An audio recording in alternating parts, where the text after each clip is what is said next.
Hi, so this is the second part of these tiny tips,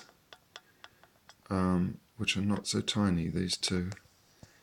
And in the first we looked at colour complementaries and working them out, and how there is a pattern there of complementaries, and how in this triangular relationship of primaries and secondaries you can see,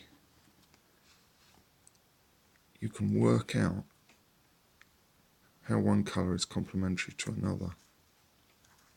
It gets more complex, of course, when you start getting into tertiary colours. But for the moment, this is all we need. Now, what I'm going to talk about in the second video is modulation of colour.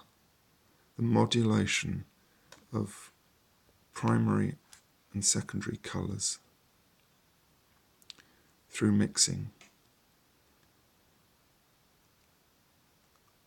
You'll have noticed probably that you've got you've bought a lot of, quite basic colours, and then you've got a lot of other colours that are strange mixes.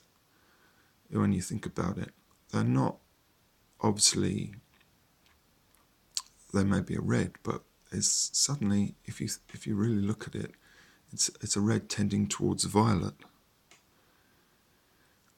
or a red tending towards orange. It's got a lot of yellow in it. Things get much more peculiar than that. There are colours here I've got in front of me.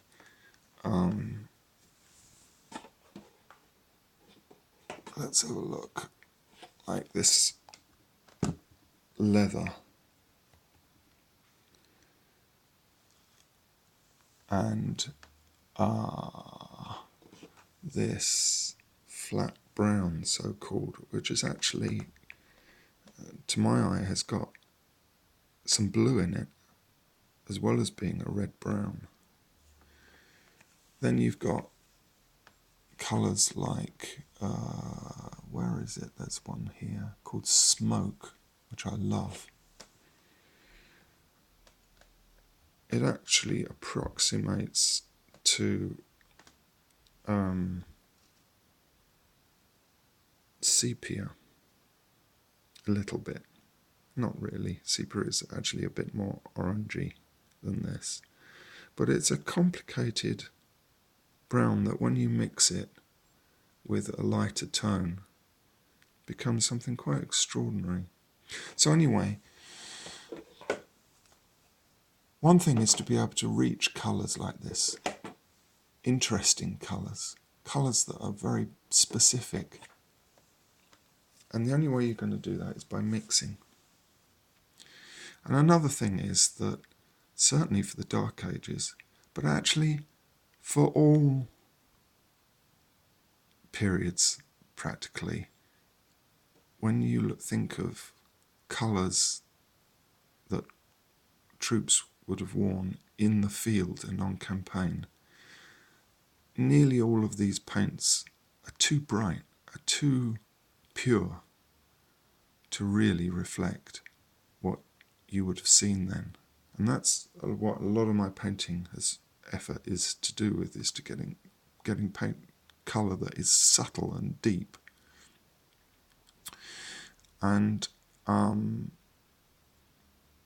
also not so fluorescently bright. I can show you publications that I've got of people that are actually advising painting. There's a Dark Age painting guide that has got troops wearing colours that are basically day glow, and they're meant to be Dark Age figures. And it's just appallingly unrealistic, apart from anything else.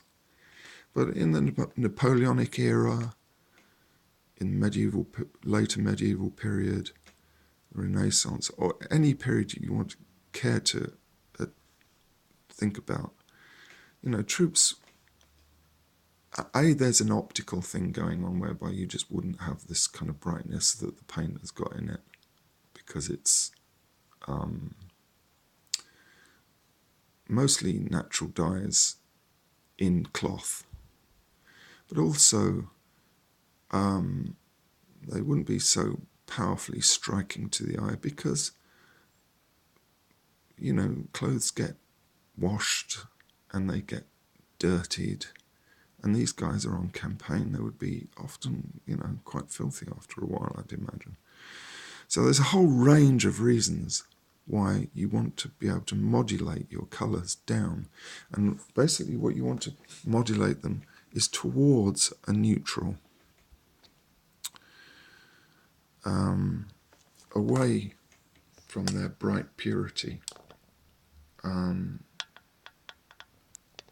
what happens when you do this and use this method, by the way, is that you get very interesting colour going on. So I do really recommend that you try this if you are painting, you know, straight out of the bottle or the tube or the pot. Try doing this instead. So here we have a double triangle setup of primary and secondary colours. Let's take some yellow.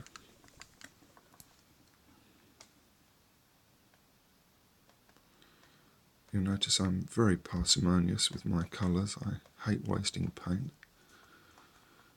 Well, that's not to say that you're precious with it, though. You have to be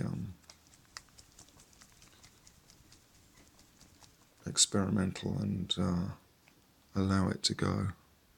But there's no point in wasting it. A little bit of violet.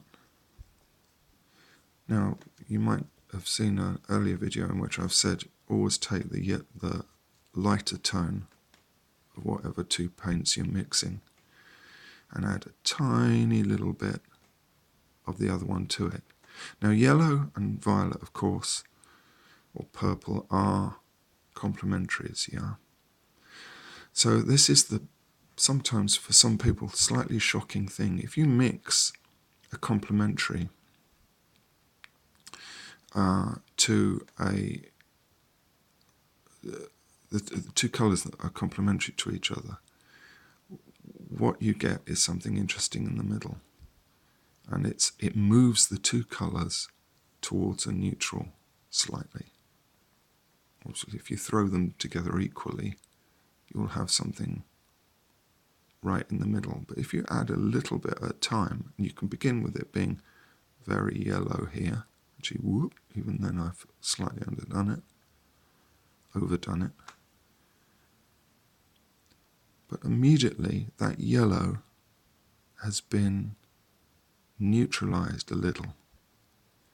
And camera won't be getting this perfectly. It doesn't get any color relationships very good, very well. But nonetheless, I hope you can see that that is still a yellow, but it's, you might say it's a slightly browny yellow.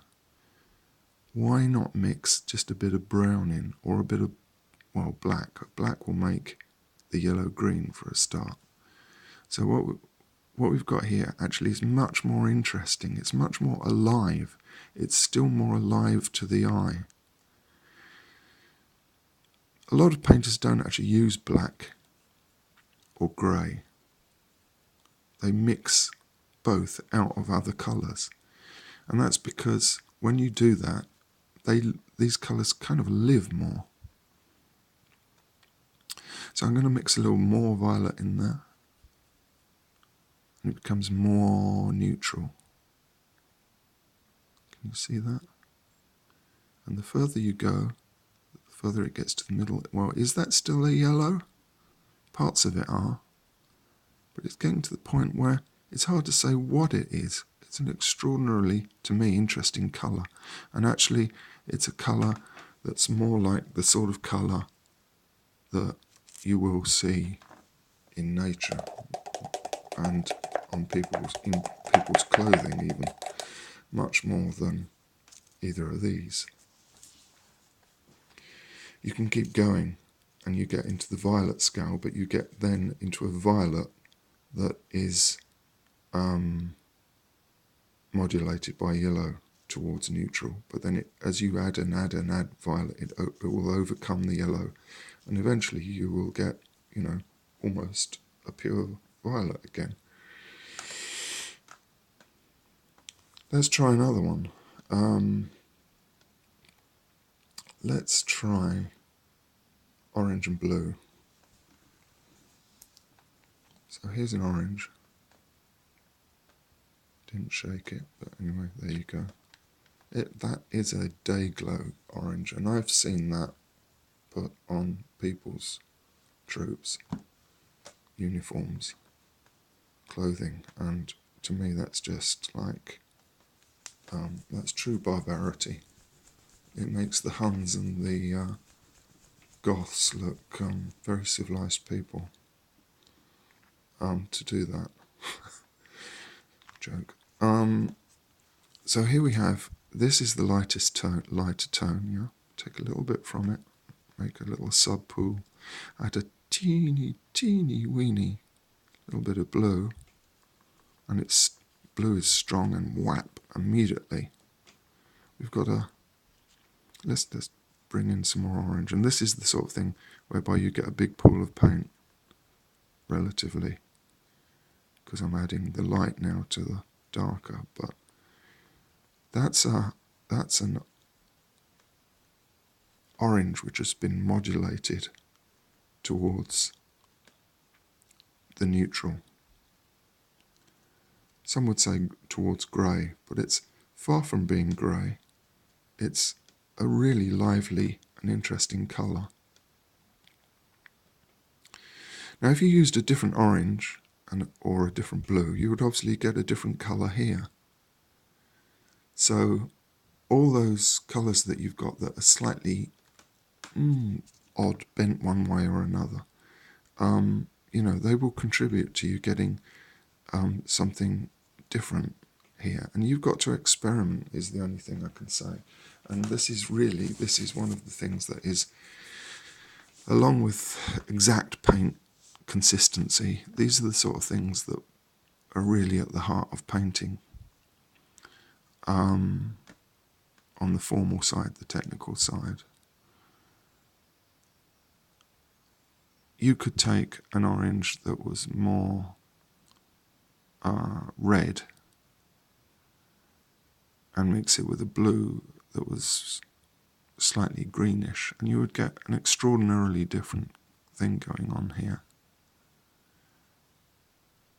Because the red and the green that are in the orange and the blue would themselves be complementary.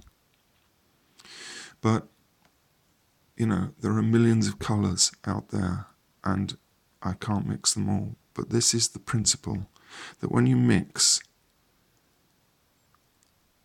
two colours that are complementary, you move them towards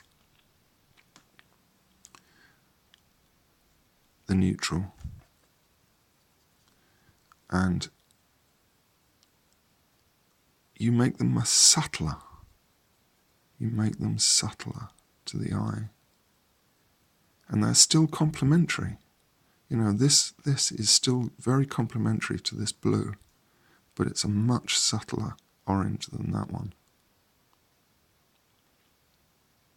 Okay, so that's the principle. That's the principle of modulation of complementaries, which gives you subtle coloration. Very useful for painting miniatures. Please like and subscribe if you will, and thanks for watching again.